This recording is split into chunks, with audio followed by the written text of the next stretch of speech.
எங்கு பார்த்தாலும் நந்திகள். தமிழ்நாட்டின் இந்த அதிசய கோயில் பற்றி உங்களுக்கு தெரியுமா? வாங்க பார்க்கலாம். பொதுவாக நம்ம ஊர் சிவாலயங்களுக்கு போனால் கருவறைக்கு முன்னாடி ஒரே ஒரு நந்தி தான் பார்த்துருப்போம். ஆனால் தமிழ்நாட்டிலேயே ஒரு வித்தியாசமான ஆன்மீக தலம் இருக்கிறது.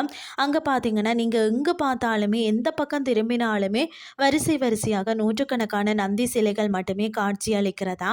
கேட்பதற்கே ஆச்சரியமாக இருக்கிறதா. கோவை மாவட்டத்தில் பார்த்தீங்கன்னா மேட்டுப்பாளையம் காரமடைக்கு அருகில் இருக்கக்கூடிய குட்டையூர் அருள்மிகு மாதேஸ்வரர் திருக்கோயில் தான் அந்த அதிசய தலம். எதனால் இத்தனை நந்திகள்? இதற்கு பின்னால் இருக்கக்கூடிய ரகசியம் என்னன்னு சொல்லி பார்க்கலாமா? வாங்க. இந்த கோயிலின் மிக முக்கியமான மற்றது விசித்திரமான தனி சிறப்பே நந்தி பிரதிஷ்டை நேர்த்திக்கடன் தான். இங்கே வரக்கூடிய பக்தர்கள் தங்களின் மிக முக்கியமான கோரிக்கைக்காக ஈசனிடம் உருகி வேண்டிக் கொள்கிறார்கள். குறிப்பாக மழலை வரம், குழந்தை பாக்கியம் இல்லாதவர்கள் தங்களுக்கு குழந்தை பிறந்தால் மாதேஸ்வரனுக்கு நந்தி சிலை செய்து வைப்பதாக வேண்டிக் கொள்கிறார்கள். தொழில் மற்றும் வழக்குகள், தொழிலில் நஷ்டம் நீங்கணும்னாலும் நீதிமன்ற வழக்குகளில் வெற்றி பெறணும், பௌர்ணமி நாளில் இங்கே கிரிவலம் வேண்டுகிறார்களாம்.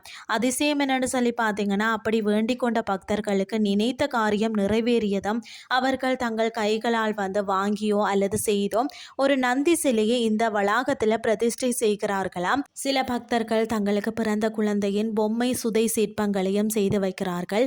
இப்படி பல 100 ஆண்டுகளாக பக்தர்கள் செலுத்திய நேர்த்திக்கடன்கள் தான் இன்றும் இந்த கோயில் முழுக்க நந்திகளாக காட்சியளிக்க காரணம்.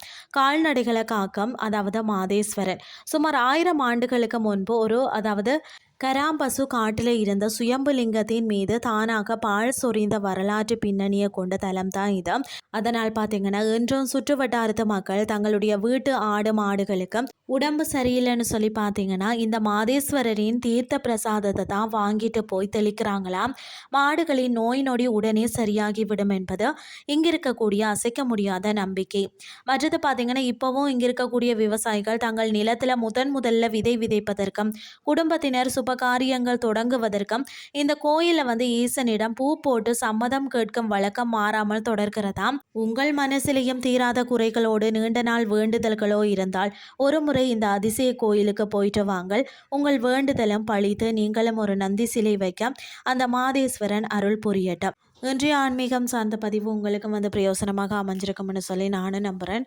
இதே மாதிரி மற்றொரு ஆன்மீகம் சார்ந்த பதிவோடு உங்களை சந்திக்கிறேன். நன்றி.